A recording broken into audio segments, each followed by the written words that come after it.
We told you here on 9 News at 3 that the guidelines on screening for cervical cancer have recently changed to make it more accessible. The American Cancer Society now says women can self-screen for the disease. So here to explain is our 9 News health expert, Dr. Pyle Coley. Thanks for being here, Dr. Coley. Oh, thank you for having me. What a big advance for women to be able to do this at home. Yeah, important topic. So how does it work? How can we self-screen if we want to? Yep, so if you think about cervical cancer, ladies, it's a very unusual type of cancer because it's caused by a virus. So there's 40 different types of HPV or human papillomaviruses that can infect our cervix, and out of those 13 can cause cancer. They're responsible for nearly all types of cervical cancer.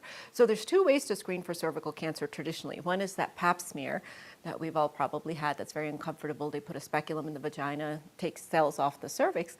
The other is to do testing called HPV testing, to look to see if you have the virus, because if you don't have it, you're unlikely. Most people will get one or both of those types of screenings, but this particular screening that just got approved by the FDA and now put in the guidelines says that women can take a swab and either at home or in the doctor's office not have to go through the speculum exam, just insert it in the vagina, collect a sample and check it for HPV, and it has nearly the same accuracy.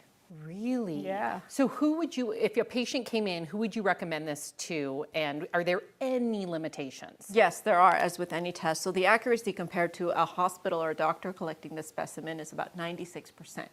And so if you're doing it at home yourself, you need to do it every 3 years as opposed to doing it with the doctor, which would be every 5 years. So the screening interval is a little bit lower. It's really designed for women aged 25 to 65 who are average risk. So if you've ever had an abnormal pap, ever had a colposcopy, ever had anything wrong with your cervix, then this is not the right test for you. It's really for women who've had sort of normal paps before, knowing that if it comes out positive, then you probably do have to follow up. And like I said, there's one test you can do at home, and there's two that you can actually do in the doctor's office itself.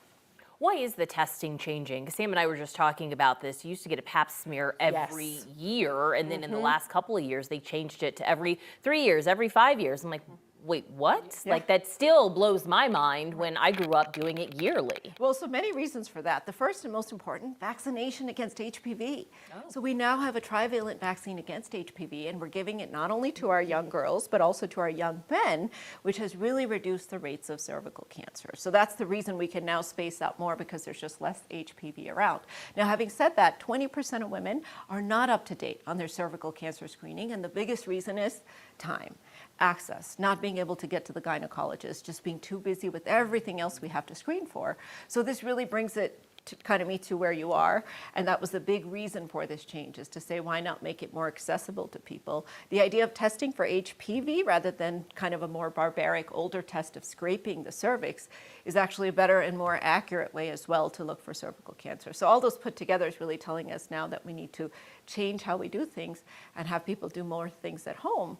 I don't know, would you guys be more likely to do cervical cancer screening if you could do it from the comfort of your home? Yeah, and sure. avoid that speculum exam. Right. I love doing things at home. Like I did anytime I felt a little bit of a sniffle, I would do my COVID test. Oh my God, I had them stacked up. Like, let's go, one more COVID test, everybody. I just like to know. Yeah. But what would you say for people like starting to start screening cervical cancer and the age to stop? What's the start and stop age? Yep, so under 21, you don't need it, even if you are sexually active, just because you haven't had enough time for the HPV to kind of do its thing. Most women will start screening at 21. The American Cancer Society says 25, but the American College of Obstetrics and Gynecology and the Preventive Services Task Force say 21. So I say 21 just to be more conservative. And then they used to say you can stop at 65.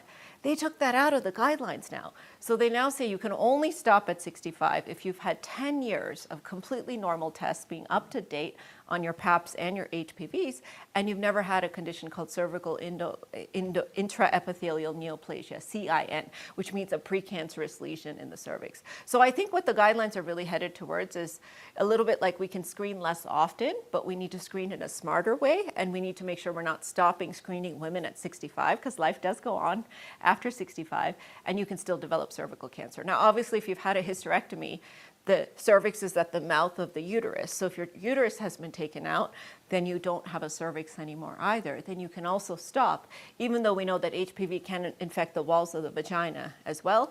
But the guidelines recommend no screening necessary for any woman who's had a hysterectomy. Yep, important advancements. We're out of time, but I am curious, is this covered buy insurance? So they're just we working on know? it. So in-network is $99 for the home test. Out of like cash price would be like $249. So hopefully we'll get to no price at I was all. going to say, we got to get that price down. Yes. That's important. Yes. Dr. Coley, thank you.